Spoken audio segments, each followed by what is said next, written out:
Whoever you are, wherever you are, hope you are blessed and doing safe. Ladies and gentlemen, greetings, family. Of course, I'm tuning in. You see me without the glasses off today. But if you're looking for some opportunities, particular advertisement opportunities, then look no further at the link at the bottom to my email address. You can hit me up for advertisement opportunities. We are supporting and promoting your businesses here on this channel. You can also, if you would like to donate and subscribe to our Patreon, a link is at the bottom as well. So you have multiple ways in which you can advertise with the platform by emailing me when we go on through our live stream. You also have access to premium content, those that want to see premium content that you will not find here on YouTube or Facebook or Twitter, as I am suspended probably by now. You guys can check out the Patreon at link at the bottom. But advertisement opportunities, definitely email me, GavinRichardEsq@gmail.com for rates. And for the Patreon, it is the same as the YouTube channel. It is channel GBoot2786. All right, I'll holla. Peace.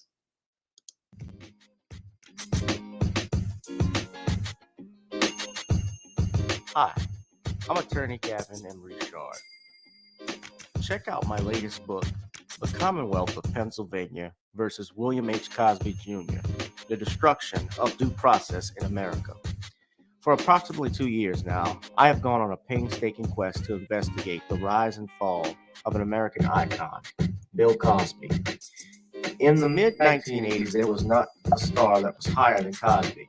Advertisements with Coca-Cola, Zelle, Kodak, along with the #1 television show for 5 straight years in a row. On Thursday nights, it was must-see TV on NBC.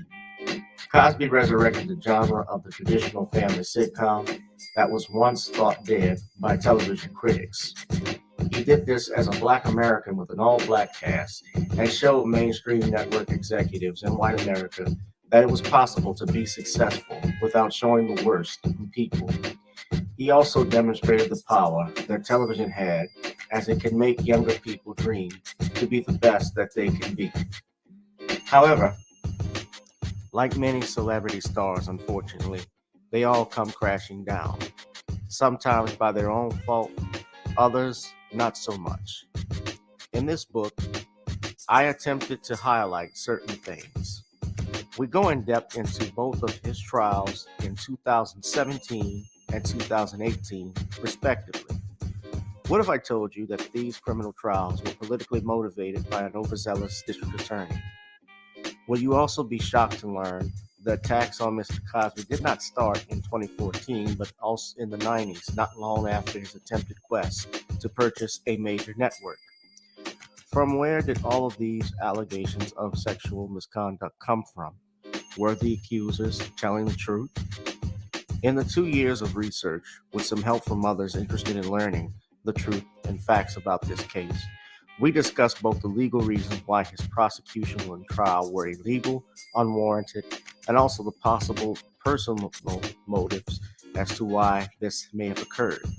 Most importantly, we warn about the dangers of prejudice and why trial by social media, or mainstream media rather, should never be the norm.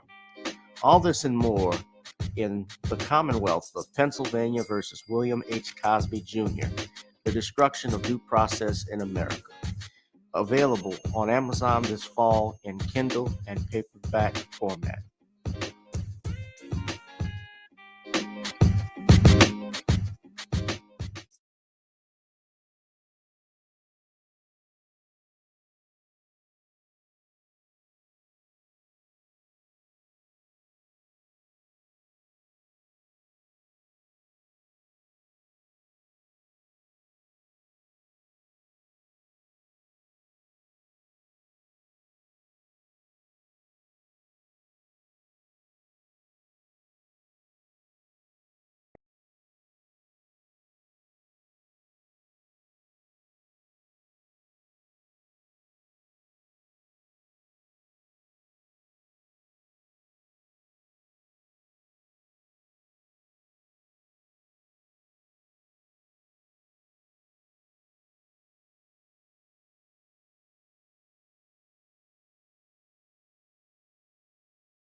Hello, can anyone hear me? Okay, I couldn't see anybody. Whoever you are, wherever you are, I hope you are blessed and doing safe. Ladies and gentlemen, smash up the likes, smash up the likes. If you would like to go to our go to our Facebook page that we have at Commonwealth Cos right now to look at the Commonwealth of Pennsylvania versus William H. Cosby Jr. We actually have updates coming up probably real soon this week on this book. And I know I keep saying that, but I have been working very hard on getting this thing released. Of course, you have to forgive me. Like y'all, brother Gavin works the 9 to 5 too, so that is taking up some time. But we get the latest updates on when our book will be released. Also, news about Mr. Cosby and what's going on with his current civil cases as well. We are actually talking about it on this page. We will actually post some stuff tonight, ladies and gentlemen, and also go here because the book will be available on Amazon very soon. You can order it on Kindle and paperback format. So we're really excited to be there. But if you want update and information, go to @CommonwealthCos, ladies and gentlemen. Of course, the place to be is right here with me. It is Random Topic Tuesdays, only on channel GBoot2786 on Gavin Richard and on Facebook at Gavin Richard and Periscope via Gavin Rich 2786. Whoever you are, wherever you are, I hope you are blessed and doing safe, ladies and gentlemen. So we have a few things we're going to talk about. ladies and gentlemen. Tonight on the broadcast, we'll be discussing the following. We have inflation hits an all-time high since the 1980s. Soho Karen pleads guilty to hate crime, avoids jail time, sort of. And this New York City subway under attack, this shooting that took place earlier this evening, or this afternoon, I should say. We'll be discussing that as well. Also, I'll be discussing this fatherhood bill that was passed by DeSantis, the Governor DeSantis out of Florida, Ron DeSantis. We'll be discussing that as well. And as well as this bill in Oklahoma on abortion, this ban that's been passed, we'll be discussing that. And some other things, ladies and gentlemen. All this and more on Channel G Boot to 786. Whoever you are, wherever you are, hope you are blessed and doing safe. Ladies and gentlemen. I'm sorry, I'm getting some noise in the back.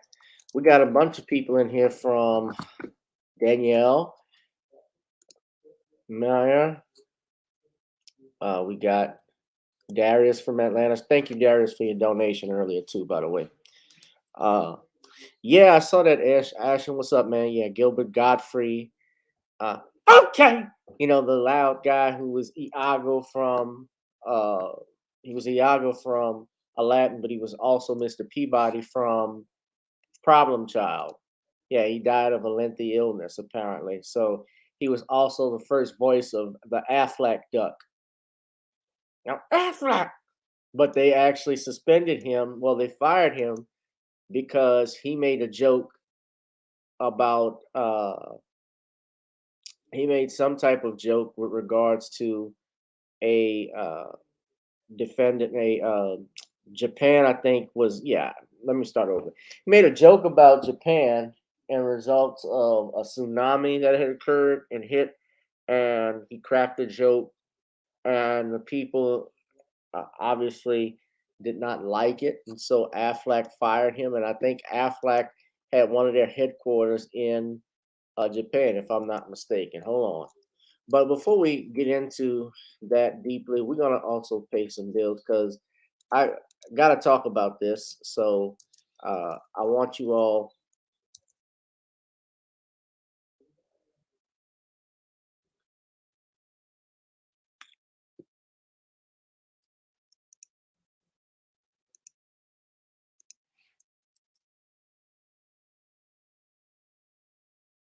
to go ahead. We want you to go ahead and join, obviously, our Patreon, as you see in the ticker at the bottom. That's one way to support me. Also, if you can email me if you want to advertise and get some rates on what products you would like. If you would like to advertise with the channel, also go to nonniescredoblends.com. Try it on chicken, meat, or fish. Nonnies goes great with every dish. By the way, check out Video Soul on Spotify and Amazon. And you know what? Because I'm in a good mood tonight, I'm just going to get this copyright strike. We're going back, ladies and gentlemen. I got a surprise for you. We're going back to this right now. I'm playing my damn song. I don't care. Oh, great. I got to show you all this. I hate when this happens. Hold on.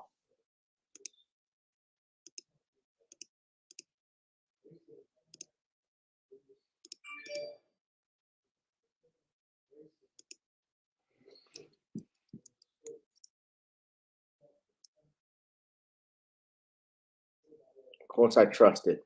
I've been using it. Girl, come on. Gotta dance to the beat. Cause on the dance floor is where we show me what you got.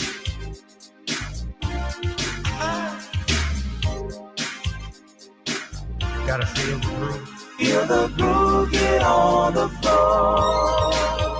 Get on the. Right now the party's wasted. There's nothing much to do. But once the groove gets started, tell me, what do you have to lose? Just look into my eyes, girl, as as we glide across the room. And what to my surprise now, the beat takes hold of you. Now if you're feeling like I'm feeling, so come on baby, let's start dealing. Time to get this party started. Ain't no time for the broken hearted. When the rhythm takes hold of you, there's only one thing left to do. Cause the beat is really moving. Time to get your body moving. Gotta get on up and move your body. Cause when the beat is really grooving, it's time to feel your body moving. Gotta get on up and shake something. Feel the groove, get on the floor. Get on up. Tell the DJ play the whispers. Rock steady in the mood. Put on earth, wind, and fire. Tonight we're gonna groove. Show me how you do the four corners. Electric slide or two. Hit the bus stop or do the bunny hop, baby. It's really up to you. Now if you're feeling like I'm feeling, so come on baby, let's start dealing. Time to get this party started. Ain't no time for the broken hearted. When the rhythm takes hold of you, there's only one thing left to do. Cause the beat is really moving. Time to get your body moving. Gotta get on up and move your body. Cause when the beat is really grooving, it's time to feel your body moving. Gotta get on up and shake something. Feel the groove, get on the floor. Get on up. Now 2020 hasn't been the best year of all times. We've been dealing with death, the pandemic, racism, bad policing, and all the bad rhymes. But like Uncle Snoop once said, if you breathe and you achieve. And so if you're ready, I need you all to get on up. Are you ready? 1 and 2 and 3 and 4. Get your butt on the dance floor. 5 and 6 and 7, 8. This jam we appreciate. We're gonna slide and step on the beat. On the dance floor is where we'll be. Feel the groove, get on the floor. Get on up and move your body. Cause when the beat is really grooving, it's time to feel your body moving. Gotta get on up and shake something. Feel the groove, get on the floor. Get on up, baby. Yeah, gotta get on up. Come on, baby, gotta get on up, baby. Feel the groove, get on the floor. Get on up. Oh. Feel the groove, get on the floor. You know, that felt good bringing that back, huh?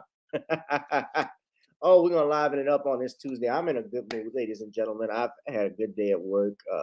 Wasn't there too long. I got a dismissal in a criminal case, which is always a great thing when your client is acquitted. I'm missing my damn beer, but we'll drink some water since it's Lent this week. So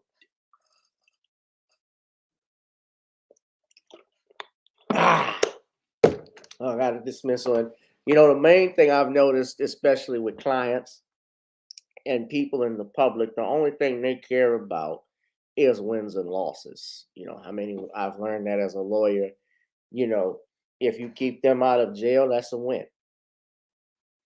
You know, I do deal with misdemeanors primarily, but yeah, most people, that's all they care about is, did you beat the government? You know, the government, the government, the government, the government, the government, the government. That Tariq song, I'm jamming that song. Run, run, run, run. That's genius right there. I never thought that's actually perfect. That's a perfect song.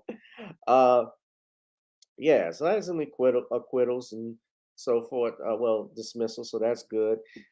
Thank you, Boss of Queenie. Yes, please donate to the Cash App. It's much appreciated, or Google Pay or PayPal if you'd like to do that. You'll see right there in the ticker we have advertisements for rates available. I know there have been some people that inquired about it. I'm still open. subscribe to the Patreon. You can actually see some of my stand-up comedy there. Don't worry, Danielle. We know. Let's go on, guys, and discuss a lot. Yeah, so that was a good thing. Hopefully, I'm not alone in court today. It's just arraignment day. Um, Working on stuff, and while I'm out here, we debuted the first episode on this YouTube channel of Unsolved Mysteries. Gavin Richard presents Unsolved Mysteries. Let me just say that so that way I'm not sued by Unsolved Mysteries. Uh, it's a play on the name Unsolved, like soul, with the dashes in it. But yeah, Gavin Richard presents Unsolved Mysteries. We salute to Albert Lanier Jr. and doing that episode with me on Malcolm X, and salute to all of you who appreciated the work that we put in, especially putting in me composing the music, the theme. How many of you like the theme music that I wrote, that I had composed on it?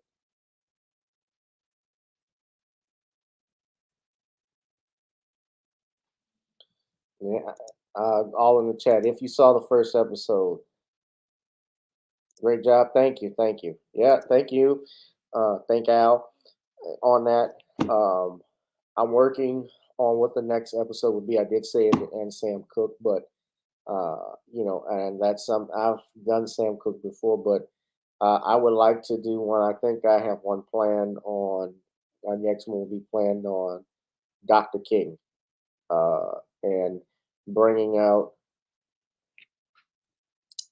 who I would bring on to do that, a special guest. So be on the lookout for that. So I'll have some more. Yeah, I might have some more episodes of it. I'm actually gonna set up another. I'm trying to set up another YouTube channel with the logo and stuff on it. So I'll probably I'm trying to navigate on how doing that. But I wanted the first episode to debut on here. And I'm glad you liked the first episode of it. Yes, yes, yes. I'll eventually want to do something where it's even more professional, because I could see stuff like this, something like that, actually going beyond YouTube. I certainly think it could be a TV series. I shouldn't tell everybody my ideas, but then again, me getting this idea out to you all, being that this is recorded, you know who came up with it in case somebody steals it. But so that's a flip side of it too. But I'm glad everyone liked it. Ashton liked it. Yeah, couldn't wait to see it. We shot that back in December, so I was busy trying to figure out how I'm gonna compose this, edit it, and so forth. So uh, grateful that you all like it. That took a lot of time, putting up my money, writing, coming up with the logo, coming up with the music. Yeah, I wish I had the money to show for it, Danielle. You can be a visionary, and unfortunately, uh, you don't get paid for it, and that happens sadly to a lot of people. Some people actually cancel themselves before their dreams can happen. Most people don't know. I'll give you a perfect example. Victoria's Secret, that started out in the 1980s. The guy who actually started Victoria's Secret sold the company before it became what it was, and he actually uh, this person actually committed suicide. I can't think of the owner and creator of Victoria's Secret, but had he had lived,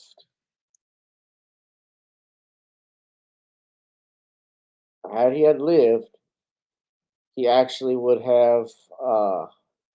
This was in the 70s. Yeah, it was sold to Leslie Wexner in 1982. Yeah, Roy Raymond is the guy who founded Victoria's Secret.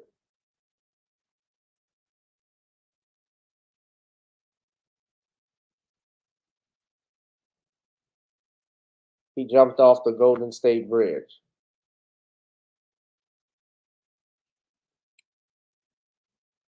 He suffered a series of business failures. So the company in its first year made $500,000, and he sells it, and it started grossing uh, $6 million per year shortly after that when he sold it back in 1982. So you just never know. Yeah, it's kind of like that, Ashen, but it's like a unsolved mystery because, or really an unsolved mystery, because no one knows, number one, whatever happened to in those situations. When you talk about Malcolm X or Dr. King or or even in the case of Sam Cooke, what truly happened in their deaths? There are questions around it. It's surrounded in mystery. It's surrounded in scandal. And people who we elected in our government, people that uh, we as citizens who put our tax dollars up that pay their salaries, we don't get sufficient answers from them. And the question remains, well, did they have a role to do with it? With Dr. King, most people don't know the role that the Memphis Police Department played in that. And if you read William Pepper's book, An Act of State, they talk about that. How Dr. King was under surveillance by the United States Army up until his assassination. Judge Joe Brown, and y'all know I know the judge, he talks about it all the time. Judge even survived a threat on his life when he was up at late at night. He got into a shootout with the very people, with some, I'm going to just say men in black, who came to his house trying to kill him, he believed, over this Dr. King thing. But Judge was armed and he was shooting them. So we're gonna go ahead though and get started because I know it's Tuesday. We're not at the weekend yet. It can't come any sooner, especially with Easter around. So I'm gonna talk about this. I guess I could start with this first. I'll do the New York City thing in a minute. But Soho Karen pleads guilty to hate crime, avoids jail time, sort of. Now, if you all remember, of course, Maya Ponsario, she is this Hispanic lady, one young female in her 20s, who attacked and assaulted, Ponsetto attacked and assaulted a young brother by the name of Keon Harold. Now, if you remember, she accused him of stealing her cell phone back in December of 2020 at the Arlo Soho Hotel, which is why she was dubbed Soho Karen. And today in New York, apparently, with a black district attorney who was there in Manhattan, she agreed to a plea deal that would keep her out of jail. According to a part of this plea deal that she cut with the prosecutors, Ponsetto, who's 23 and from California, pled to a hate crime, and she can, however, if she completes the conditions of this felony of unlawful imprisonment as a hate crime, she is likely to be able to replete to an aggravated harassment, which is a misdemeanor. She would have to continue to do counseling and avoid any interactions with the criminal justice system for 2 years, the Manhattan District Attorney's Office said. Justice Laura Ward told Ponsetto in court, "You've been given a tremendous opportunity. Turn this lousy situation into a good situation so you never find yourself here again. If she fails to comply with the terms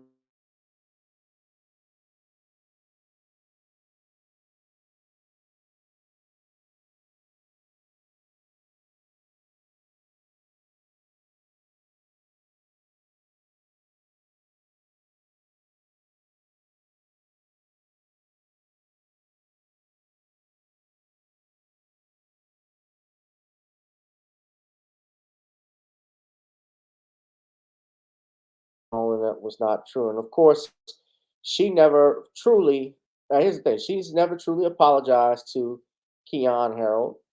Uh, she says, "I feel like I made a mistake." No, bitch, you did make a big mistake. You didn't feel like it. That's not an apology. You say, "I messed up. I was wrong." Be enough, man enough, or woman enough to admit you were wrong. She said she'd wished she'd apologized differently the last time she was in court, which was in November of 2021. Now, she has been wrapped up in a number of cases, from a bunch of DUIs, uh, I believe operating a vehicle while intoxicated, she's pled guilty to already. Now, those are nonviolent offenses, but of course, the more you plead to a DUI, if you get multiple counts of one, the more the penalties will be enhanced and assessed to the defendant. Now, there are some, of course, I know my B1 family who are not happy with this decision. But let me play this video. Could we get a copyright disclaimer if it's possible?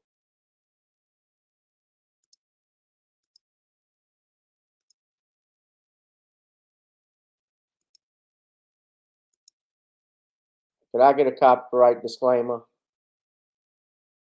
I'm already gonna get in trouble for playing Gotta Get On Up. So copyright disclaimer of 1976. So the Copyright Act allows this video to be shown under the fair use doctrine, which is used for commentary, news reporting, and education, which is what we're doing. We're reporting the news.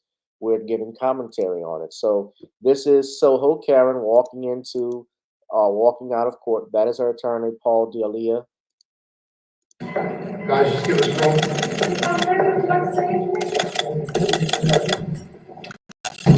Watch, careful, careful. Miss Ponsetto. Watch the bench. How are you feeling? We'll get you downstairs. We're just gonna take the elevator down. Meet you up there. Thanks. There you go.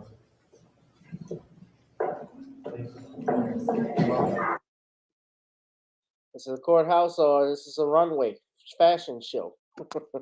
The way the camera was snapping. I don't expect her. No, I didn't expect her to apologize either. Is what it is. Now, their family does have a lawsuit pending against Ms. Maya Ponsetto, for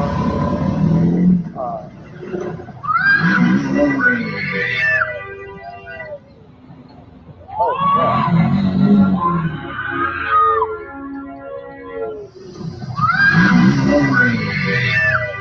Wait, that baby fell out? He didn't escape an injury. He could have died. Look how close he is to the wheel.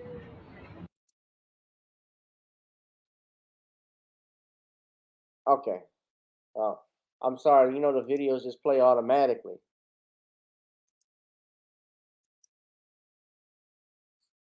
Now, she did not show up in her civil case, prompting a Manhattan judge to blast her on Monday over the sign of disrespect. Ponsetto, who earned the moniker Soho Karen after she falsely accused a black teen of swiping her iPhone at a Manhattan hotel, hasn't retained a lawyer or responded to the lawsuit filed against her by the boy's family last year. She said there are ways, the judge, Shlomo Hagler, said there are ways to deal with this type of situation, and not showing up is one of them. That's the worst thing you can do, he says. It shows disrespect. He said this during a virtual hearing. The judge declaring he will wait for no man, said Ponsetto's lack of response wouldn't hold the case up, and he set a schedule for discovery to be filed and for depositions to take place. Jazz trumpeter Kenyon Harold and his teenage son filed suit against Ponsetto and other parties, including the Aloso Hotel, where the whole high-profile incident unfolded. Now, I saw brother Kenyon Harold. Now, that's Soho coming at the boy, or I think sometime after they pulled him apart. And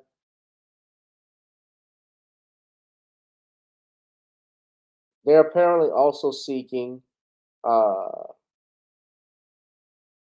default judgment, which means, and let me explain that in layman's terms, because she didn't respond and because obviously she hasn't filed an answer, they enter what's called a default judgment against the defendant. So she could still hire a lawyer and respond to the lawsuit at that point. But what happens is when you don't respond within a certain time frame, if you fail to file answers, then the opposing party, or the plaintiff in this case, has a right to seek a default judgment, meaning we don't even have to go to trial. We don't have to court hearing or anything. Now, of course, the question is, does she even have money to begin with?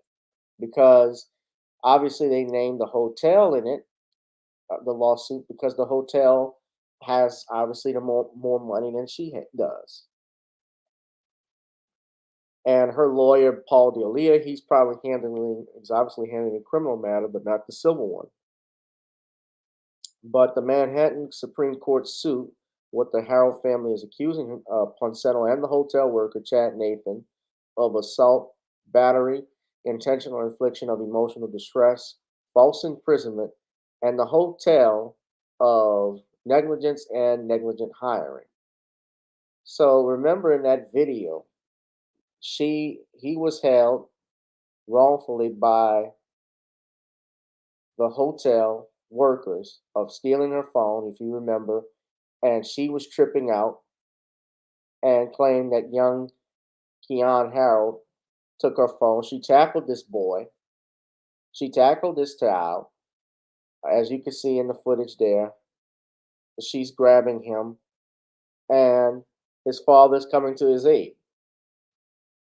So you're damn right. This father has every right. First off, he was well within his rights if he wanted to pop her right in the mouth, because that's called defense of others.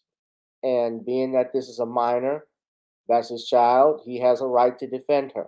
Now, of course, the force has to be reasonable.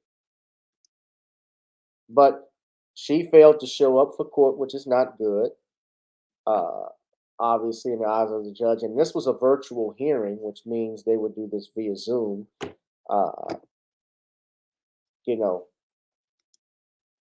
And even lawyers fail to show up for court on time. That does happen. It's not necessarily deliberate. I've had it with me because they may have been a mix-up in an order, or I missed something. That has happened. But if she was served and never answered the petition, never did anything, and missed the hearing, but if there was a hearing set and she missed it, I'm assuming that she probably did file some type of answer, because otherwise, as an attorney, if they didn't file an answer, I wouldn't be looking to do a hearing. I'd be looking for my default judgment automatically. But what say you all what will happen with this? Of course, she was caught on video doing this to this child. This was the incident. Let's go back and look. And this is where you'll see even the hotel workers. You see the hotel manager right there stopping and requesting them. Explain nothing to her. That's fine. Literally can get it back. Are you kidding me? You feel like there's only one iPhone made in the world? No, okay, then show me the. No, you get a life Over there. What's on your background? You better go use find my iPhone. Go do that. Find My iPhone is on. You're on that right now. No, you can't. No, I'm the manager of the hotel. I don't care. He will This is right my now. son. Hey, Did you see me just? So that's why the hotel is No, but you're not helping. I What am. you mean is disrespect. So that's why the hotel is named in the suit, because the hotel manager gets involved and asks to turn over the phone. He didn't know if they had stolen the phone. They didn't know that for a fact. You just come downstairs out of the elevator. I'm trying to help, man. No, but you're not helping. I What am. you mean is disrespectful. No, I'm trying to settle the No. situation. Settle it my ass.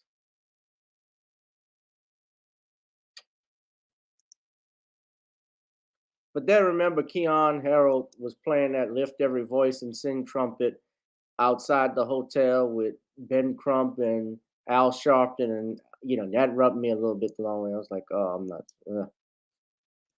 But what say y'all?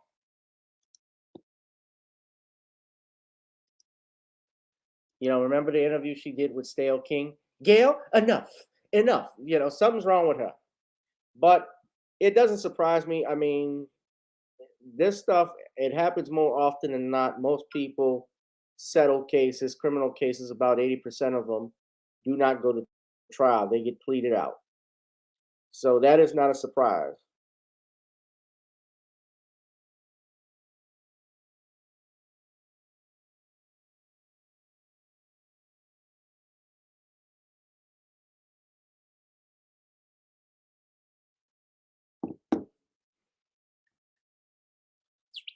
So what do you all think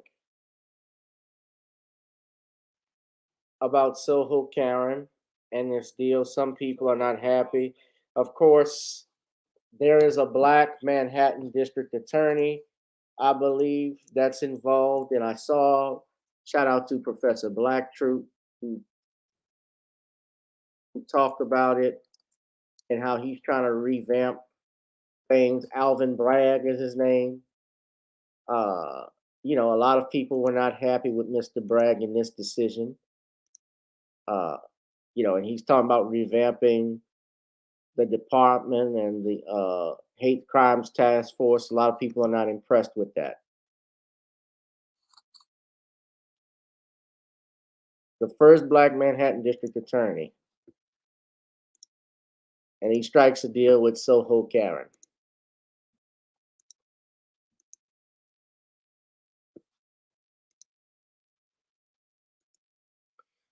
All right, so hit that like, share, and subscribe button. Let me know, what do y'all think of Mr. Bragg, Soho Karen.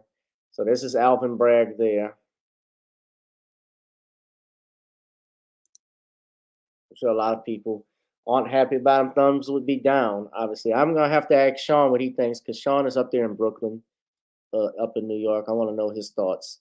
When I take a critical examination of your Soho Karen and this Alvin Bragg, I see a beta simp male in the works, because a beta simp male, or alpha male rather, would not have this Soho Karen strike up a deal when you have the video evidence of her tackling this young boy.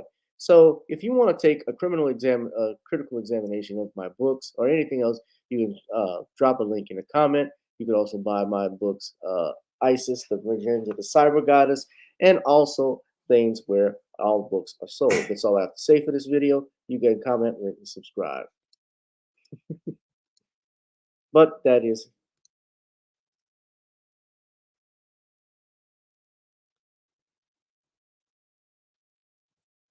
yeah. He well, look, it doesn't surprise me, because being that this is my field, and kudos, my compliments to the lawyer, they typically don't take these cases to trial. So it's not a bad thing, although I think personally, be given the public outrage over it. I mean, I would have liked to see her do a little jail time. But there may have been mitigating circumstances that the defense attorney had brought up, if she's got mental issues or so forth. Some DAs, and that's happened, where they'll be lenient on a client or a defendant and have mercy on them. They will do that. But of course, we know black people do not get this same type of treatment. So that's why we're also frustrated. But enough of Alvin Bragg's. He's nothing to brag about. Hit that like, share, and subscribe button. Please donate to the Cash App. You see that at the bottom right here in this ticker. The Cash App, $ GavinRichardEsq, or Google and PayPal at Gavin.grich1 at gmail.com, or at Zelle at 50. You can see that number there, 504-289-4002. Ladies and gentlemen. All right. So next, let's talk about what was the big news in for today. The New York City subway under attack. I'm reading here out in Brooklyn. It says that 10 people at least were shot Tuesday on a subway in Brooklyn during a morning rush hour attack that left wounded commuters bleeding on a train platform and police searching for the shooter. 5 of the gunshot victims were said to be critically injured in the attack, which happened before and as the train pulled into the 36th Street station out in Sunset Park during the morning rush hour commute. Others were hurt in the attack, although the extent of the injuries weren't immediately made clear. So officials said the injuries likely stemmed from the crowd response to the chaos. The attack was just the latest targeting. I'm reading from Channel 4 in New York that the New York subway and its riders found out about past attempts to target the city's mass transit system. So there was some type of attempted terrorist attack back in December of 2017 when Akid Ullah, a 31-year-old and a resident of Bangladesh, detonated a pipe bomb strapped to his chest in a subway station near the Port Authority bus terminal in downtown Manhattan. December of 94, Edward J. Leary, a 50-year-old computer analyst from Scotch Plains, New Jersey, lost his job at Merrill Lynch and took his rage out on New York City subway in December of 94, firebombing two trains with homemade explosives, including one that turned a train in lower Manhattan into a furnace and left dozens of people injured.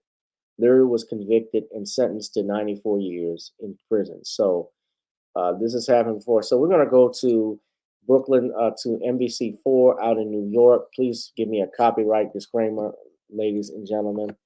We're going to go ahead and play that right quick.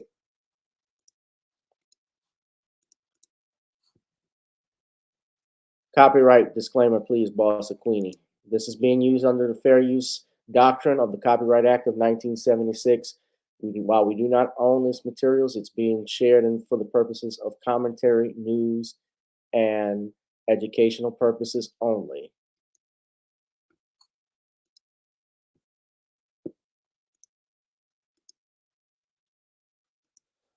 Oh, where's the audio?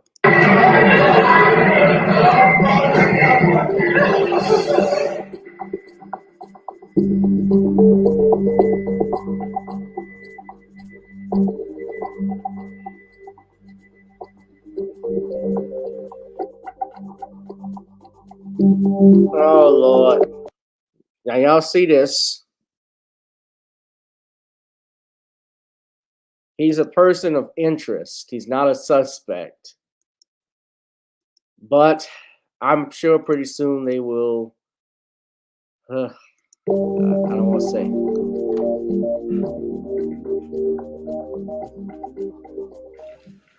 The U-Haul key at the scene led us to the recovery of a U-Haul van a short while ago in Brooklyn.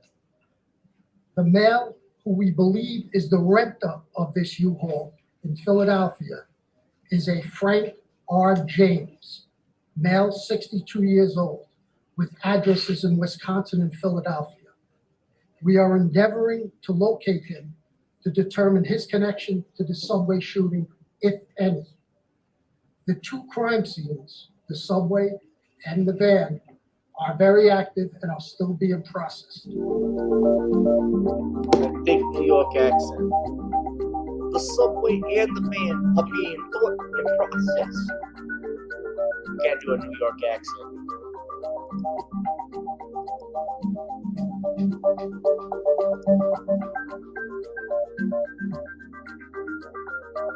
The good news is that none of the injuries appear to be life-threatening.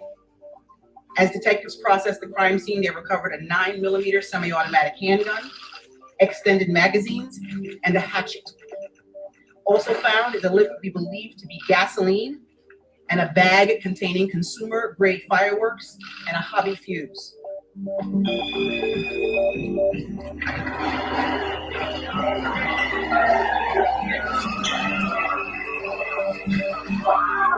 That's coming from inside.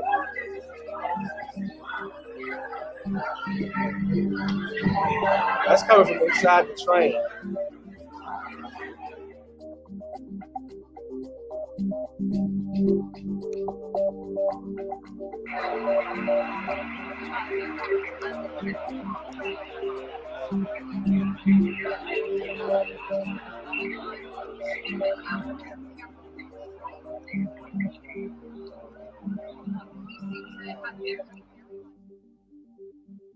Ooh, it sounds like another scapegoat, like that DC sniper. Like I've still been pessimistic, or I should say skeptic, about who really did that. I know they had the two men. One was put to death row. The other one, I think, who was the son. I can't even remember the names of the shooters, but I remember when that was going on back in 2002. And I even remember Dick Gregory even talking about it and how the shooter in that, they always describe the male actually in a white van. And apparently they changed it to two black men doing the shooting, sleeping in the car. Something about that didn't sound right. Muhammad wasn't. What was their names? The DC sniper shooters. Hold on. Lee Malvo and John Muhammad. Thank you.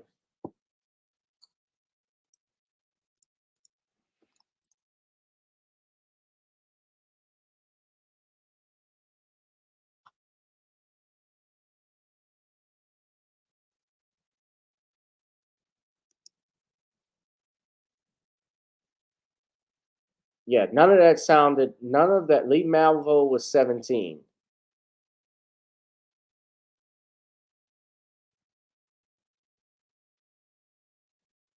Right. So he's got life with parole, and John Allen Muhammad, who's from Baton Rouge, by the way. He was put to death back in November of 2009. Former United States Army, member of the Louisiana Army National Guard.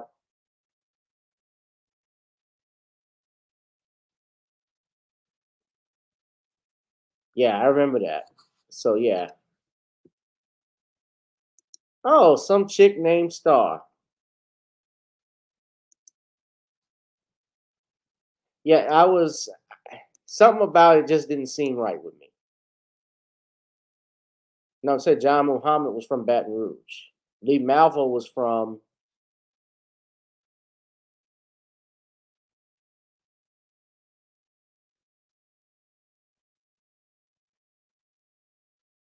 Jamaica.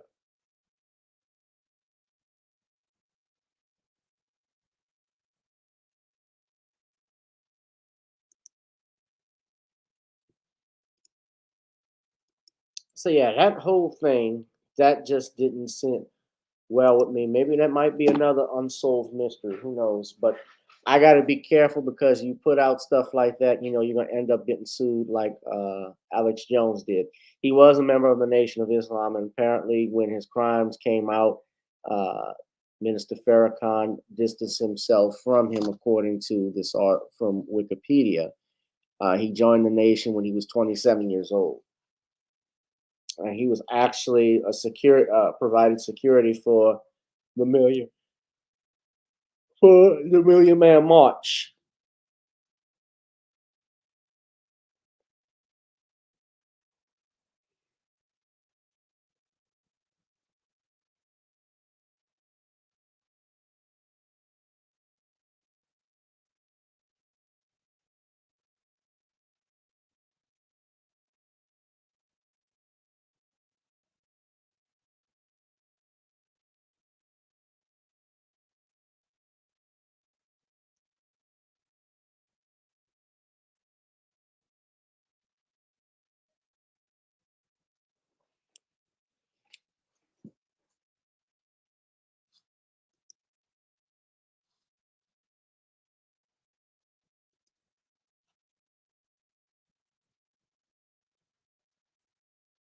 Sorry, I'm just looking here. Yeah, I'm just looking at stuff. Yeah, he was a member. He was providing security for it. Yeah, but let's get back to this Brooklyn thing. I mean, New York has always been. What do you mean, some chick? You saying his wife let him be a member of the Nation?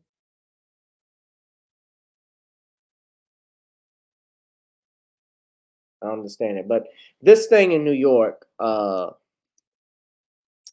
find it convenient nobody was killed and somebody's just randomly shooting. Either that these people were hell of lucky, or that guy knew how to hit non-vital. I mean, I don't know exactly where they were hit, but if they're saying they're life-threatening, he knew obviously not to hit the vital organs when he fired the gun. So he had to be that good, whoever this person was. And I don't know if that man we saw did do it. He could have been involved, but he's innocent until proven guilty. He's a person of interest. His name is Mr. Hold on. Yeah, I always have this stuff up. The person, Mr. Jones, who is the person of interest. Yeah, he's presumed innocent until otherwise. Frank James, excuse me, Jones. Frank James. He's presumed innocent. Oh, that was the motive. That was the motive of the shooting. Yeah. I was about 16 when that was going on. So I remember it though vividly. 20 years ago. Coincidence. We're talking about this 20 years ago. That was in 2002. So you see how numbers works? It's 20 years ago when that happened, and the New York City, the Brooklyn subway happens today. DC snipers happened, if I remember correctly, it was in the fall of 2002, around October. Yeah, it was in October.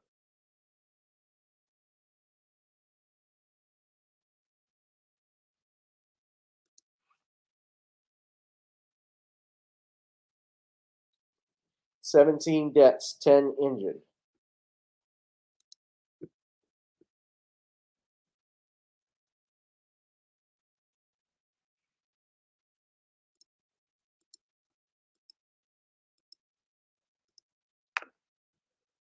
Well, they say the motive. He talked about Muhammad believed that the police would not they say here, according to this theory, this investigators and prosecutors suggested that in pretrial motions that Muhammad intended to kill his second ex-wife, whom he felt had estranged him from his family. The other shootings were intended to cover up the motive for the crime. But then when he's in prison, he writes, Malvo wrote a number of erratic diatribes about what he determined the jihad against the United States. But then at the trial of Muhammad, Malvo testified that the aim of the killing spree was to kidnap children for the purposes of extorting money from the government and to set up a camp to train children how to terrorize cities, with the ultimate goal of being to shut things down across the United States.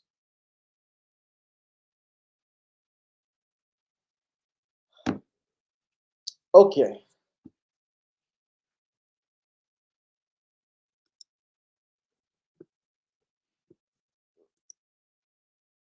Yeah, I remember that.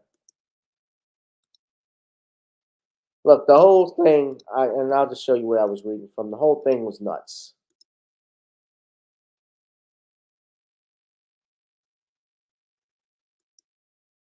So that's where they found them in a rest area. They killed 17 people, and supposedly they find them in a rest area.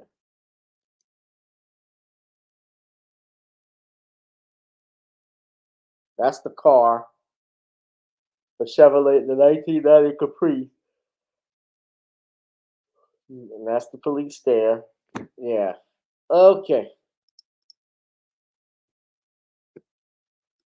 Yeah, but the whole thing's crazy, and I'm glad that no one was killed out in New York, but I guess we'll find out more what happened today. Now, also in the past weekend, I want to bring this up too. There was a bill signed into law out in Florida called the Fatherhood Bill by Governor Ron DeSantis that supports fatherhood, supports Floridians being involved in fatherhood. Now, according to The Hill, Ron DeSantis signed a new law on Monday that will support programs that encourage involved fatherhood in the state. House Bill 7065, a $70 million initiative, will provide resources. I'm sorry, you all can't see the screen. Will provide resources for educational and mentorship programs to help children, fathers, and families in the state through the Department of Justice, Juvenile Justice, and the Department of Children, and Families. DJJ will create a mentorship program to help at-risk youth through the new initiative, hosting various programs such as barbershop talks and fatherhood classes. The new initiative comes as more than 18 million children in the United States do not have a father in their home, according to U.S. Census Bureau data. This has a severe impact on children and often leads to dropping out of school, crime, and substance abuse, DeSantis said at a news conference on Monday. Incredibly, there are those who diminish the importance of fatherhood and the nuclear family. We will not let that happen in our state. Proud to say we are doing everything we can to support involved fatherhood in Florida. Of course, Tony Dungy, who is the NFL Hall of Famer and sports broadcaster, and he has a nonprofit organization called All Pro Dad. He said in a statement that the new state initiative will provide good help to fathers in the state. This is going to be tremendous and such a good help to fathers in Florida. This bill is so important. I want to thank all of the men and women that have been behind this. This is going to allow groups like All Pro Dad and people like those here today to do great things for our fathers here in Florida.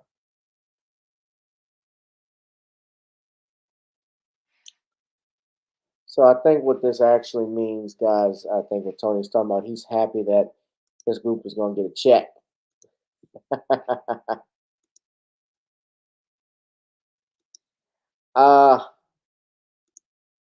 Let me say this and shout out to my fellow YouTube brother, Dennis Sperling, who has his own channel. He was talking about this bill as well. I'm all for it, although actions speak louder than words. I mean, the fact that we even have to have a bill to promote fatherhood, that shows how bad things are in the United States when it comes to the family unit. The family unit in the last, it's always been attacked because if you believe in God, the devil has always tried to destroy the institution of marriage. And we see that with the laws and the agendas, I'll just put it that way, that have been pushed and passed in recent years. But I do think that's noble. It's nice to get fathers involved. Fathers should always be involved. You don't need a bill to do that. But, then again, this bill is to promote men who are actively involved in their lives to do something. And I think that's great. Yes, Tony Dungy's son did commit suicide back in 2000. I want to say it was 2007, 2006. I remember that.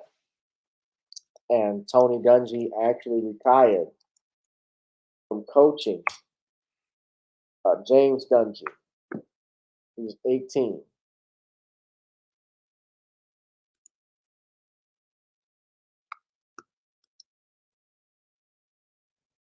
That was in 2006. So this was after Dungy. I think this was the year the Colts went to the Super Bowl. The Indianapolis Colts went to the Super Bowl in 2006. So it was the beginning of the 2006 season. Way before that, when his son James Dungy died.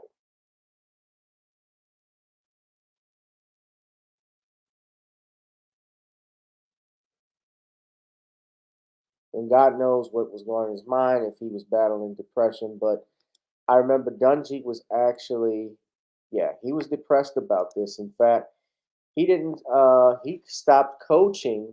He retired from coaching back in, I want to say 2008. So he didn't coach that long after this. And I understand why. He had accomplished everything he had wanted with the Colts and with the Buccaneers. He enjoyed a successful playing career, and to go through losing a child, I've never had that option of childhood, experiencing fatherhood, although I look forward to it one day. But the pain of losing a child, I can imagine, because I remember when my Aunt Ellen died and seeing my 80-year-old grandfather crying. He was then 80 years old, crying like a baby at her funeral. My grandmother was crying as well, but to see my grandfather, I've never seen my grandfather cry that hard until now, that point. So that was terrible. But So I actually think this bill, but getting back to the bill, I think the bill is nice. I think it is good. I have seen, and Dennis mentioned this earlier, and I'll add to this. I'm tired of seeing masculinity be attacked. That me being a man is a problem with this overtly sensitive, sissified, punked out generation, this Generation Z that we got that is ruining this country, this nation, this world. People that are sensitive, and I'm not saying that they are, somebody offends you, someone insults you, yeah, you stand up. But people that get offended by a man being a man, I'm not talking about a man disrespecting you. That's one thing, but you're offended by mere word, we got to change the word. We can't say manhole anymore. It's got to be personhole. We can't say mailman anymore. In fact, do y'all know in DC, they actually changed the codes, the languages of different titles. So you can't say mailman, mailwoman. You got to say mail person. You don't say congressman. You say political person. Things of that nature. So yeah, they actually changed this. It's like what they're changing laws now, where they want, I've seen it, these sex changes where they want kids to use the bathrooms that they want to identify with. I saw a movie, and I love Kevin Hart, but Kevin did a movie where a little girl went to a Catholic school, his movie on Netflix, and she didn't want to wear a dress like the other girls. She wanted to wear pants like the boys. And so Kevin, to make her switch it up at the end of the movie, he puts on the skirt with his daughter. I'm like, we got to get you in the skirt?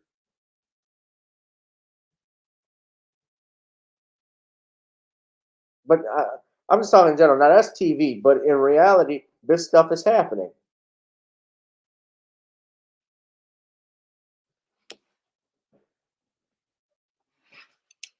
This pronoun crap. And that's why come November, this whole country will be in red, because that brings us to our next topic. All right. U.S. inflation what do y'all think? U.S. inflation hits an all-time high since the 1980s. According to ABC News, for the first time in 40 years, United States inflation jumped 8.5% in the past year. Now, let's go ahead, since I'm probably going to get a copyright strike, but I claim fair use. This is for educational purposes, commentary purposes only, which is why we're here. Shout out to the brother Black Voltron. It's all right, brother. I'm glad you're here. Black Voltron. B1.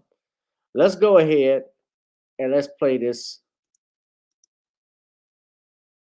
Ugly. The Labor Department is expected to report that inflation just hit its highest level since 1981, rising at an annual rate of 8.4% in March, up from 7.9% in February. Wages are closer to 6%, so inflation is faster than wage growth. That's not good. That means people's purchasing power is declining.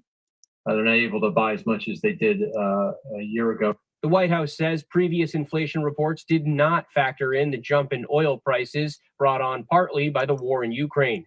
We expect March CPI headline inflation to be extraordinarily elevated due to Putin's price hike. Many economists warned we could see a recession by the end of next year due to the rising cost of goods and the Federal Reserve raising key interest rates in the coming months. It's in this kind of environment, high inflation, high interest rates, when things kind of go off the rails and recessions can occur. Consumers or business people are already pretty nervous, but if they lose faith and run for the bunker and stop spending, stop hiring, stop doing what they typically do, that would be a recession. Surging food and energy costs have been the driving forces behind the record inflation. Today, President Biden is visiting Iowa, where he's expected to focus on gas prices. According to the Des Moines Register, the president is announcing a plan to allow the year-round sale of gasoline made with 15% ethanol, a less expensive blend usually banned during the summer due to pollution concerns.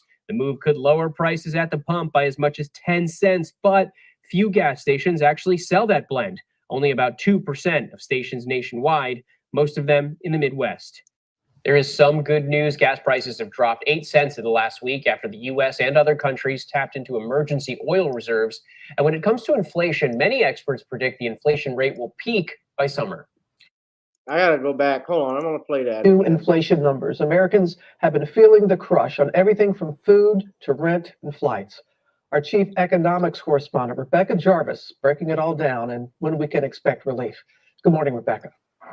Good morning, Robin. And this is another record-setting report. Inflation up 8.5% in March versus a year ago. That is the highest level since 1981. And the White House has been trying to get ahead of these numbers yesterday, blaming this price hike on Putin, on the war Russia has caused in Ukraine.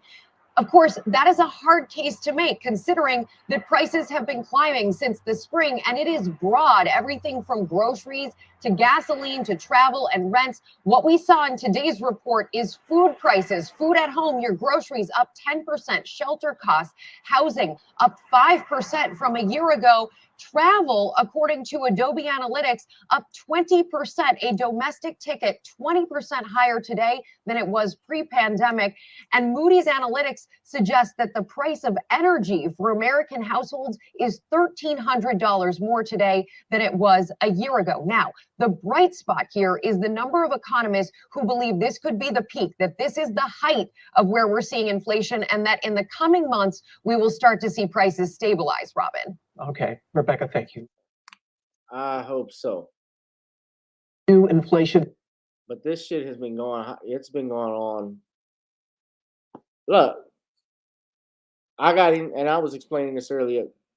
This is in large part why many of you, most people, especially come November, this will tell everything. But yeah, this is a large, in part, you saw a piece of what happened last year back in November when there were people, these Republicans that were winning seats, you know, the governor's races that were taking place when Obama campaigned out in Virginia, and the governor of Virginia, this Republican, won in a landslide. It wasn't even close. Same thing in Buffalo. They wanted these Republicans, these far leftists to run, these communists to run for office. Like one lady who was pushing a very black woman pushing a very far socialist agenda, and her campaign didn't go anywhere. If I'm not mistaken, wasn't she running against a dead person and that person won? I could be wrong. I might be thinking of somebody else.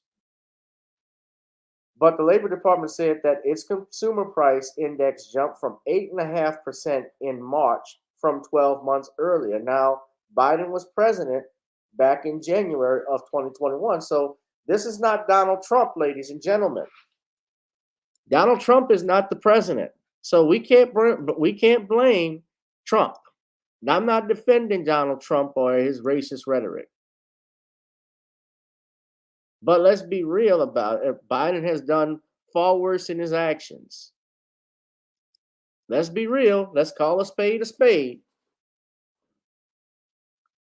The inflation is out of control. This isn't Republicans. You see, sometimes we got to blame the Democrats. And because people want the Dems to win and, you know, we're so reliable on them, we're comfortable with them, they want to stand by them and not challenge them on stuff. But yeah, grocery prices have gone up. Gas is up, coats and suits. Yeah, a lot of stuff is high.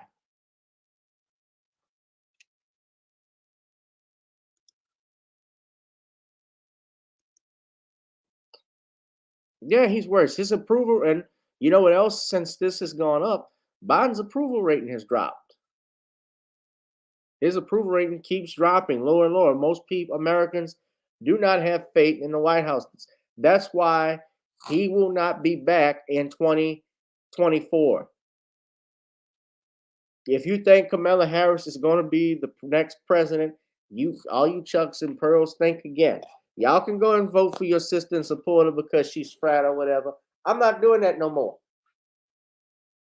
I'm not supporting people because they're black. I'm supporting you based off your agenda. If you're white and you're righteous and you're going to do right, and that's the key word, right by me, I'm going to support you. If you're black and you're a freaking sellout, what good is it if we had Clarence Thomas in the White House?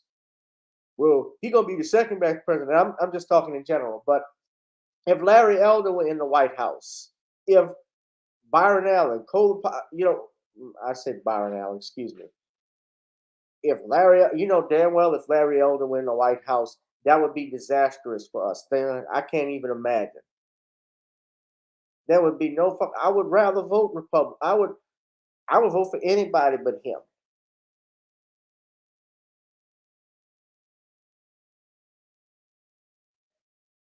Y'all know good and damn well what's going on here. And this inflation is out of control. You know, Biden's talking about adding to lowering the gas prices. You shut down the Keystone Pipeline. We're not even using the oil reserves that we have in Hawaii. Open them up.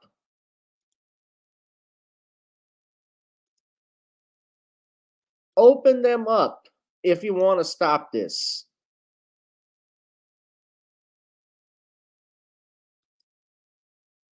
Thank you, Black Voltron. If they were serious about it, they would have done it. They're trying to blame Putin and Ukraine. This should have been high before that. It was going up before that. The war started, we're going on 2 months now with the war with the Ukraine and Russia. And they don't even have a damn thing to do with us. Remember, Russian oil doesn't even make up that much for what we have here in the United States. It's not even in the world. Oh, absolutely, Boss the Queenie. And guess what? Those same people, they will still vote for him.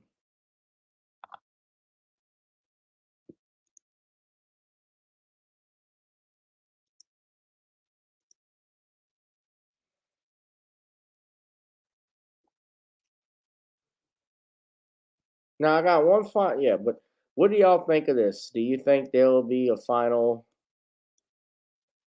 pull on inflation? Do you think it's going to go down anytime soon?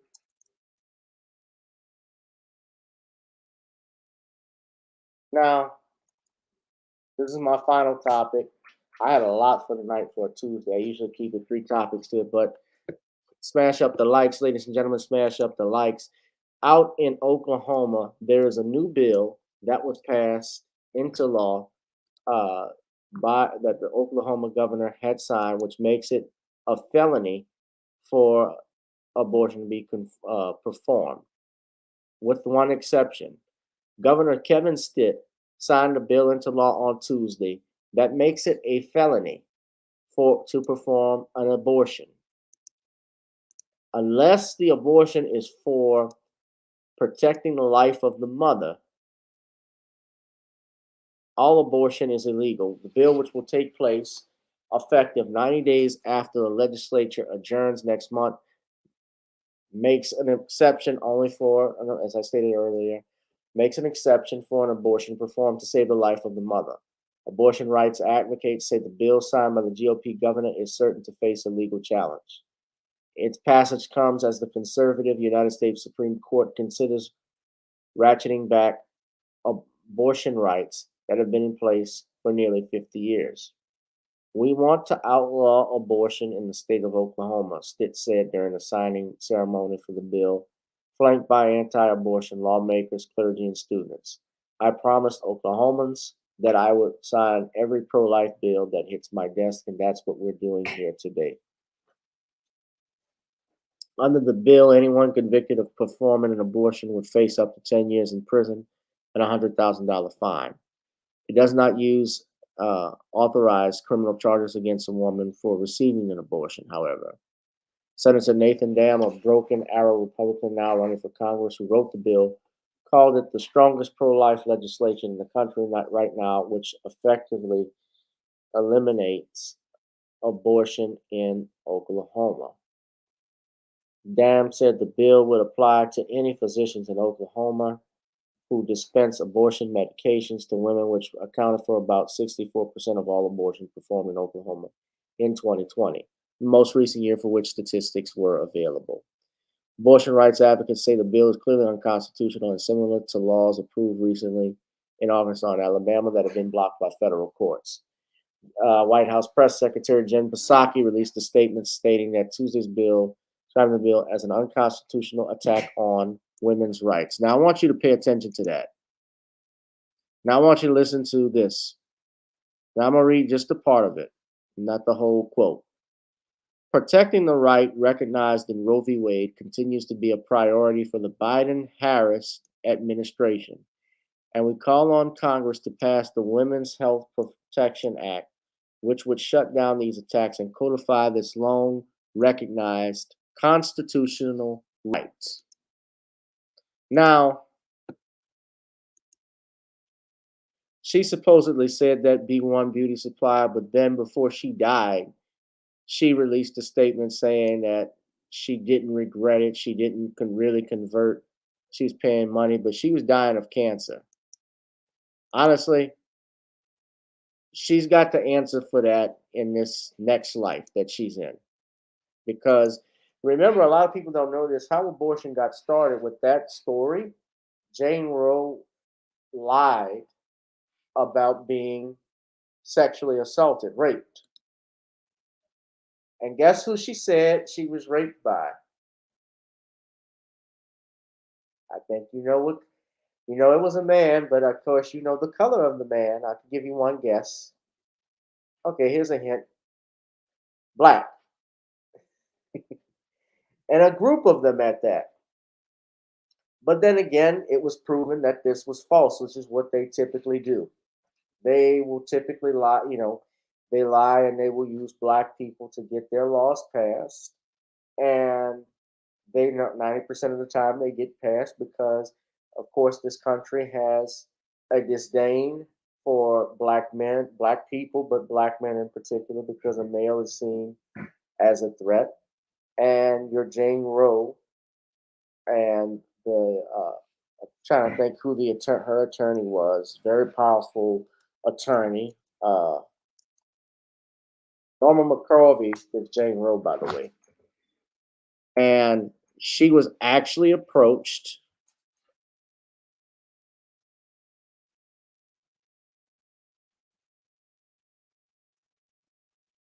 I'm trying to see the attorney.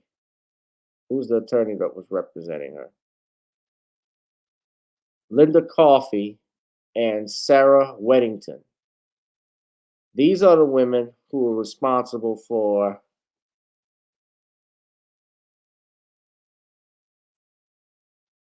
this. Linda Coffey. Hold on, I want to show this to you. Let me stop the screen for a second. So these are the two attorneys. Now, Linda Coffey, this is her, and this is Sarah Weddington. She was the first woman general counsel for the United States Department of Agriculture.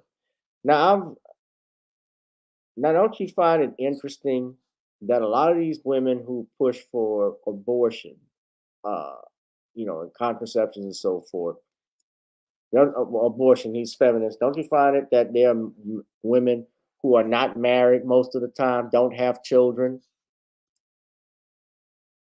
Ugly as sin.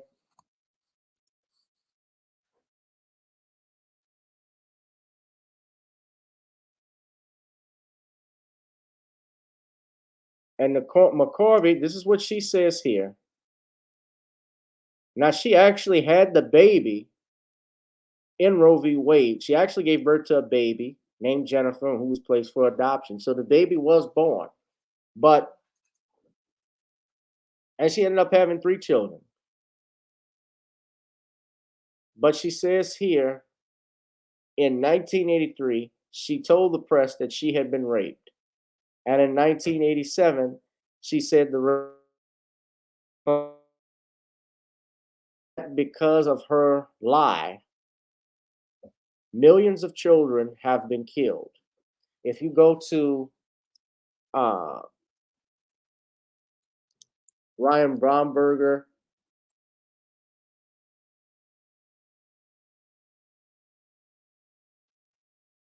Who wrote the, hold on.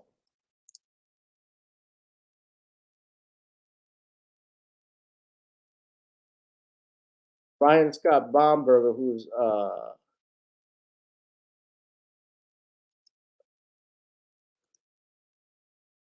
I don't want to get, I'll probably get a copyright strike if I play the video, but he does a lot of Ryan Scott Baumberger.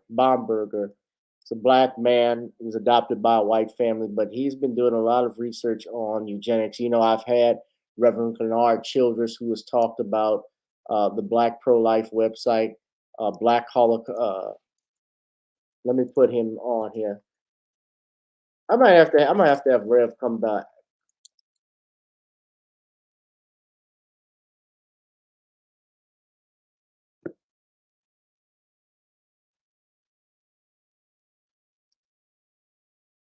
Yeah, Pastor Childress. What's this?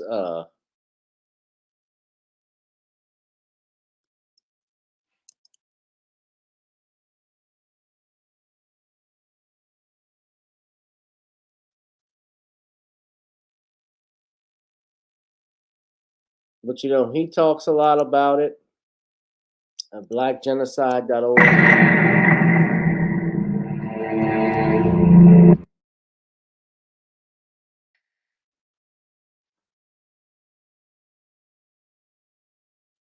You know, he has quotes from Ruth Bader Ginsburg, the notorious RBG that she says, but yeah, I remember, and I'm gonna warn you, this is graphic, but yeah, he talks about abortion and genocide. You've had over, you know, abortion is actually the #1 killer of African Americans in this country, even more than diabetes, heart disease, homicides, and shockingly, even the police. But this is what the Democrats are pushing. And honestly, I can no longer, you know, even though I'm registered as a Democrat myself, I registered back in 2004. I was 18. You know, that's the age you are when you get to be registered to vote. Just like you're 18, you could sign up for the military. You could also uh, smoke cigarettes at that time, although I never did, and they've changed the law on that.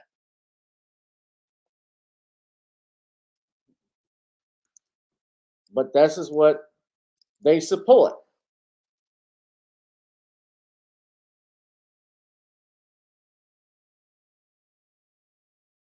The Radiance Foundation. He's an well, they always say anti-abortion, but he's a pro-life activist.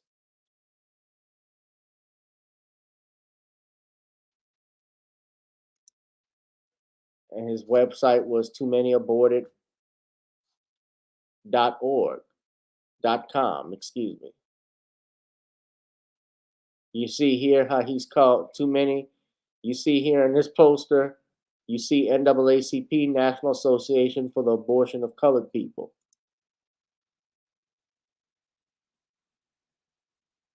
Y'all can't see it, but when I click on stuff like this, it goes back. But this is what the Dems support.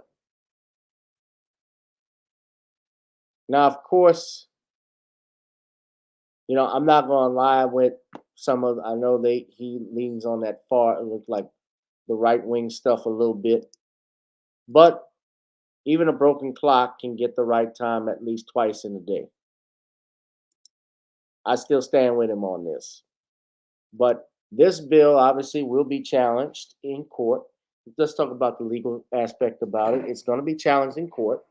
It's going to be with this, even with Ketanji Brown Jackson being up there, KBJ, it's likely still she's not going to have much effect. It's still 5-4. I don't think Roe v. Wade will be overturned, me in my personal opinion, anytime soon, just due to the fact that it's a business, it's a money-making machine. It is blood money.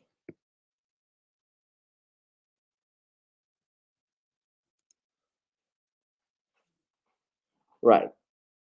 And you can look up those statistics. It's actually the number one killer of Black Americans. And if you look at how Planned Parenthood was started, and even Tariq Nasheed, who Tariq has stated he supports, he not against abortion, but he does admit that Margaret Sanger was a known racist and her job was to weed out Black people. Remember something too, even back in the day after slavery, Blacks outnumbered whites. Blacks actually outnumbered whites. But in order to keep the former slaves in check, something had to be done. If they didn't abort them, they castrated them like they did George Washington Carver. They separated the families. You had Black women who got forced sterilizations, forced hysterectomies. Look at Fannie Lou Hamer, the great Fannie Lou Hamer. We talk about not praising Black women. I praise that Black woman. Let's put up Fannie Lou Hamer. Let's put a thumbs up. She's deceased, but we're going to make sure our sister hears it in the afterlife. Y'all give a round of applause for Fannie Lou Hamer. This was a brave woman. This was a fighter. They say we don't respect Black women. I respect this Black woman. I'm sick and tired of being sick and tired.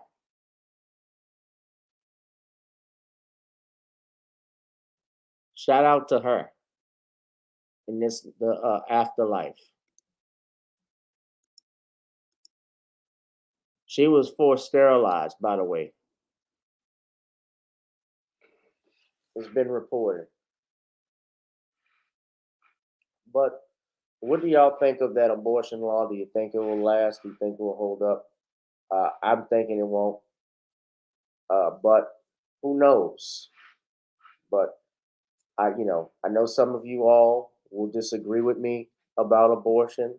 I've made it my point to say I'm opposed to it. I know people want choices and freedom, and I respect free will and choice. But I'm looking at it from a perspective, not even from a religious standpoint. I look at it from a moral standpoint, and also even from our Black perspective. How do we as a society survive if our offspring are killed? I've witnessed and watched an abortion perform. I watched a documentary on how it takes place. It was probably the worst thing I ever saw.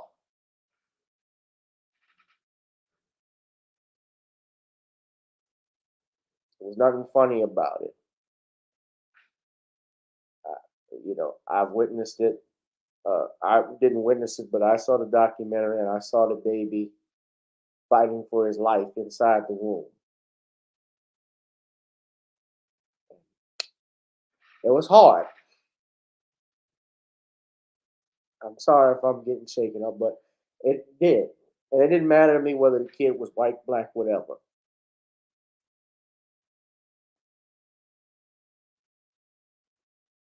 It was hard to watch that. And if you support abortion and even after you watched it, you all really need to check your moral compass is fucked. I'm being real. Even if you actually would see that footage and still not think twice about it, something is wrong with you.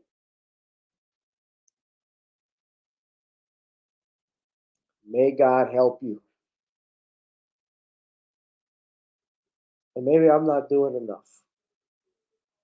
There's only so much we can do. But we want our numbers back. There's a reason we're behind. Thank you, Cheryl. Yeah, Pastor Childress was a great guest. He'll be back on. But it's tough.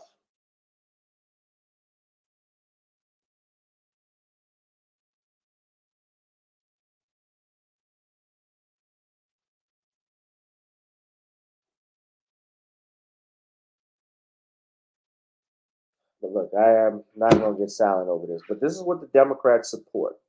That's why I think twice about supporting them. Yeah, think of the numbers. we probably could have had a black Supreme Court justice. Well, we probably could have had the first black female Supreme Court justice already, or another black Supreme Court justice who could have offset Clarence Thomas, a first black president. You know, it's actually more females that are aborted actually than males, according to the statistics from the Guttmacher Institute that I read from the Pro-Life Foundation, Reagan's Foundation. But of course, they'll leave that out. But so much for a woman's choice. The name of the abortion documentary, Black Voltron, was called The Silent Scream. Guy by the name of Bernard Nathanson was he was actually a former abortion supporter, and he worked with NARAL. And NARAL, which is National Association for the Repeal, National Abortion Rights Action League, he was a part of that. He was a part of the National, he was a part of that. And one day he actually recorded and performed an abortion back in the 1970s with ultrasound. And he had the chance to observe it in real time. And when he saw it, he was obviously taken aback by what he did. It's my understanding he had also performed an abortion even on his own children. But that is...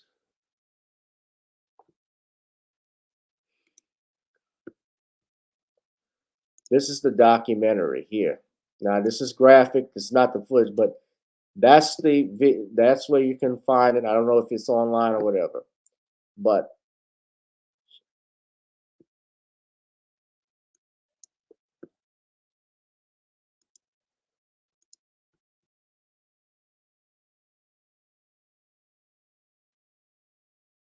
you can see in this ultrasound during the abortion, you see the mouth of the baby screaming. You see his eyes open.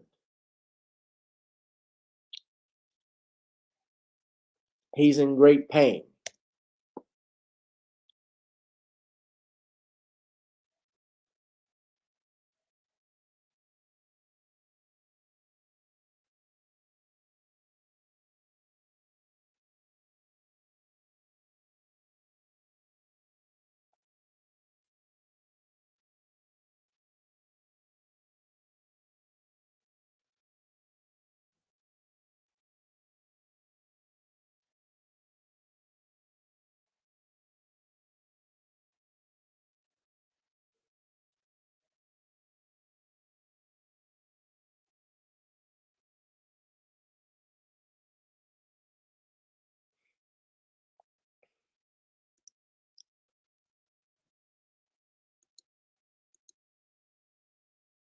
Right.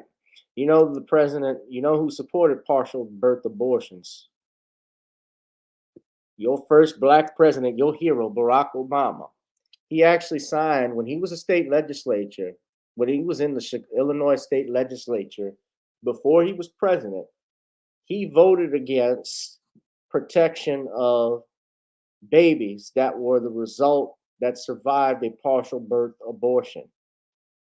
He has the distinction of being the only senator in Illinois to vote for that multiple times.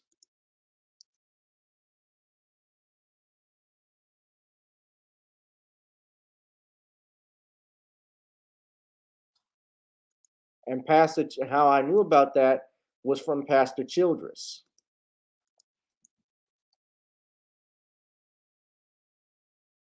You know, this is the same man, this first black president that supports LGBTQ.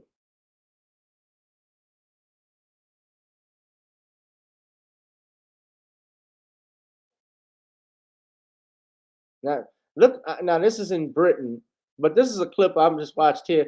This is the type of crap, look at this, that these people support. But this is the mind of a feminist. I want y'all to look at this. Watch this. I'm just looking at it for the first time. But look at this. This is Margaret Sleep, president of the Medical Planned Parenthood Federation, maintains that European women should stop having babies for the next 10 years. Don't you think such a theory, radical theory, is antisocial? On the contrary, it seems to me that it is more practical and humane.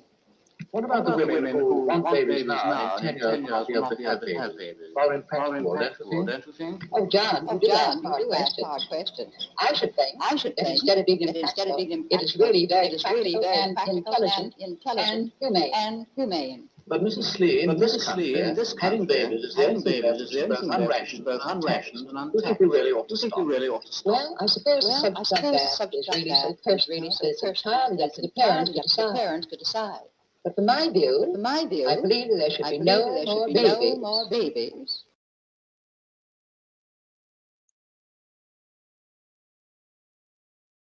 What the fuck?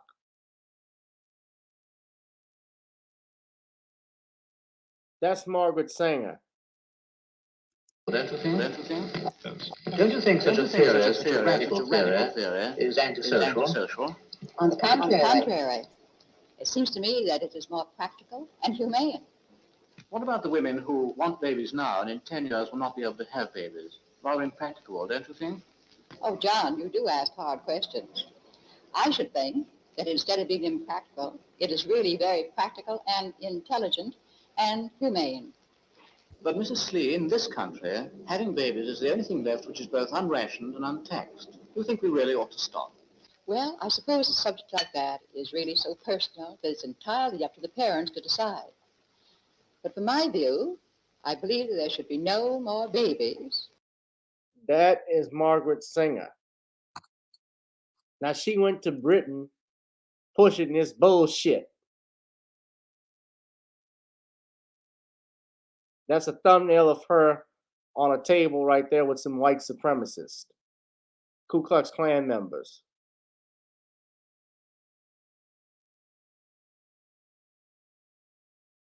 But that's what your Barack Obama, that's what your Democrats, that's what Michelle Obama, all of them have supported.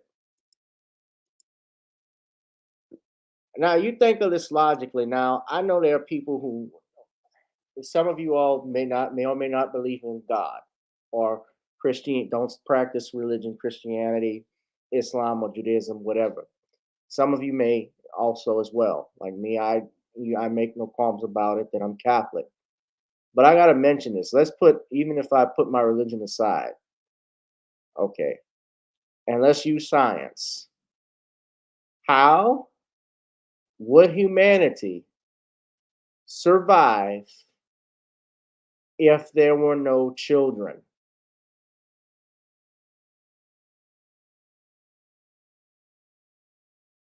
How could humanity survive? It could not survive without, it could not sustain itself without the next generation, ladies and gentlemen. Even if you believe in evolution and survival of the fittest, so far that I know of, a human being has not been able to reproduce asexually. Even if a person calls himself asexual or bisexual, whatever, that's broken heterosexuality. If you're LGBTQ, that's broken heterosexuality. That's all it is. It does something that it is not designed to do. I can't produce, no matter how many times you may masturbate or whatever, and I'm just being real, you can't obviously produce life like that.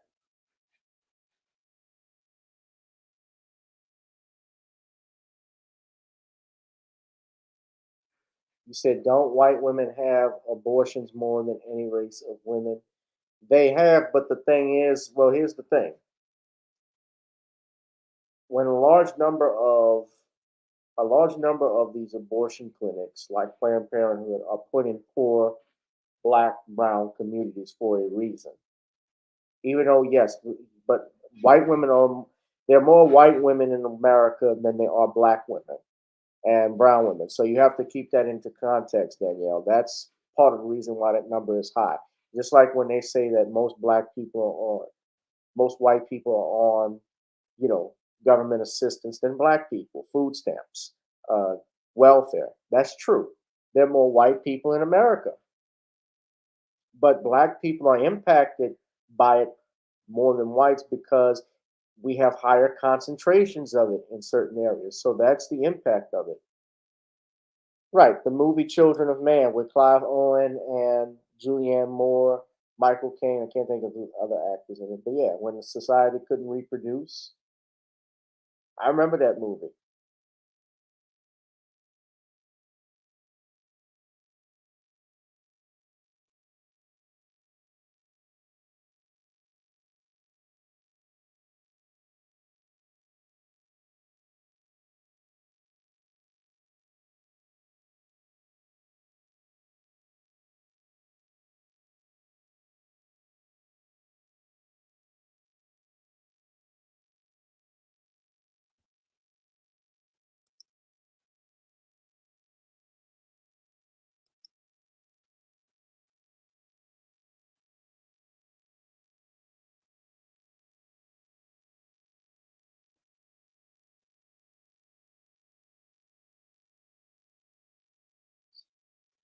Yeah, but look at that movie. If you can, look up Bernard Nathanson, Black Voltron.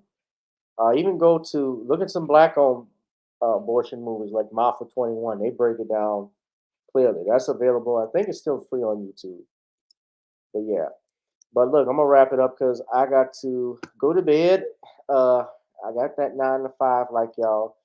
Look, you want to advertise, promote your business, hit me up on the email, gavin.rich1@gmail.com.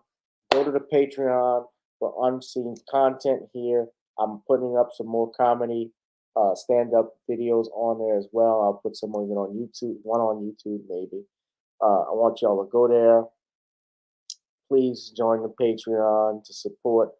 Of course, go to NawniesCreoleBlends.com to get some good old-fashioned Creole seasoning. Try it on chicken, meat, or fish. Nawnies goes great with every dish. Absolutely. You can't grow the economy without children. And that might be another reason, too. Also, of course, we have the Facebook page for Commonwealth Cause. As we were speaking and working on it, I was actually editing the book right now, so I'm ready to release it as soon as possible. So hopefully, I'm keeping your fingers crossed. By the end of the week or so, we can close out and do something. I'll be finished with it. That way, I can get it at least ready for pre-order, which is the goal. And also, but you need to go to that Commonwealth Cause because we have news about that, Mr. Cosby, and the stuff that's going on with him. We talk about that in our book. The other thing I want to say, join me Thursday also. We'll have Sean James coming on. Sean, of course, is the author of The Man Crisis, as always. Thank you, Bossa Queenie. I'm looking forward to releasing the book as well. Hopefully a copy could get to Mr. Cosby. Somebody will read it to him. And we got Naughty's Creole Blends. I talked about that. Of course, Video Soul. And of course, got to get on up. Now, of course, I'm about to get a copyright strike. But in the meantime, if you could, ladies and gentlemen, support this channel by, I don't know if I can still, hold on, let's see. YouTube demonetized my channel, saying that they didn't, they have an algorithm that's set up that unfortunately they demonetized it where I cannot get any money. So I do this obviously on my own because I have a voice. I want it to be heard.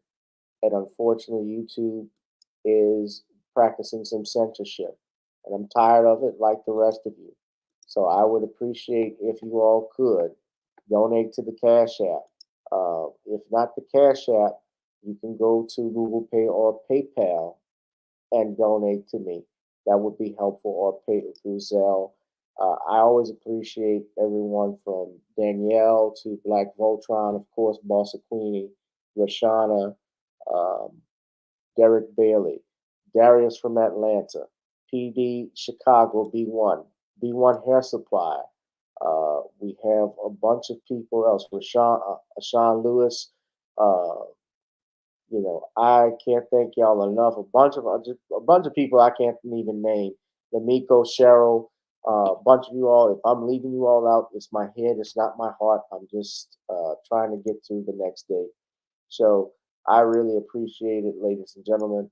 And even though I'm going to get a copyright strike, I'll be able to fix it off. Why don't we say goodnight by some get on up? So we've gotten on down. It's time to get back on up, ladies and gentlemen.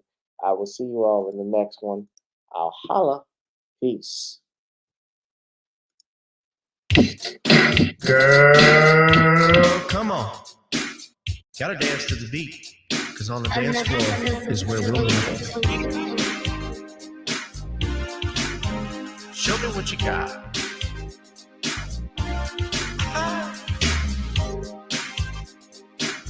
Gotta feel the groove. Feel the groove, get on the floor. Get on up. Right now the party's wasted. There's nothing much to do. But once the groove gets started, tell me, what do you have to lose? Just look into my eyes, girl, as we glide across the room. And what to my surprise now, the beat takes hold of you. Now if you're feeling like I'm feeling, so come on baby, let's start dealing. Time to get this party started. Ain't no time for the broken hearted. When the rhythm takes hold of you, there's only one thing left to do. Cause the beat is really moving. Time to get your body moving. Gotta get all up and move your body. Cause when the beat is really grooving, it's time to feel your body moving. Gotta get all up and shake something. Feel the groove, get on the floor. Get on up. Tell the DJ play the whispers. Rock steady in the mood. Put on earth, wind, and fire. Tonight we're gonna groove. Show me how you do the four corners. Electric slide or two. Hit the bus stop or do the bunny hop, baby. It's really up to you. Now if you're feeling like I'm feeling, so come on baby, let's start dealing. Time to get this party started. Ain't no time for the broken hearted. When the rhythm takes hold of you, there's only one thing left to do. Cause the beat is really grooving. Time to get your body moving. Gotta get all up and move your body. Cause when the beat is really grooving, it's time to feel your body moving. Gotta get on up and shake something. Feel the groove, get on the floor. Get on up.